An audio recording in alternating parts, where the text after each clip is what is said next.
مشکلات آتی ہے اور چلی جاتی ہے، یہ دیکھنا ہوتا ہے کون کس حد تک ساتھ نبھاتا ہے اور کون چھوڑ کر چلا جاتا ہے۔ اپنوں سے زیادہ شکایتیں مت کریں، کہیں ایسا نہ ہو آپ کی شکایت دور کرتے کرتے وہ خود ہی آپ سے دور نہ ہو جائے۔ میں نے جب سے اپنا سب کچھ اللہ پر چھوڑا ہے تب سے کبھی اس نے مجھے نہیں چھوڑا۔ ہم نفرتوں کے اس قدر عادی ہو چکے ہیں کہ محبت مارنے والے کو بھی شک کی نگاہ سے دیکھتے ہیں۔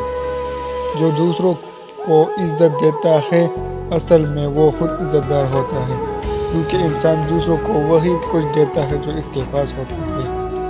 ہم سب اپنے مرنے کے بعد اللہ کی طرف جانے والے ہیں، لیکن خوش قسمت وہ ہے جو اپنی زندگی میں ہی اللہ کی طرف چلا جائے۔ رشتوں کی رسی کمزور تب ہوتی ہے جب انسان غلط فہمی میں پیدا ہونے والے سوالوں کے جواب خود ہی بنا لیتا ہے۔ دعاؤں کا کوئی ہوتا ہے مگر جب قبول کر لی جاتی ہے تو پھر اپنا رنگ دکھاتی ہے، پھر معجزے ہوتے ہیں، پھر تقدیریں بدلتی ہیں۔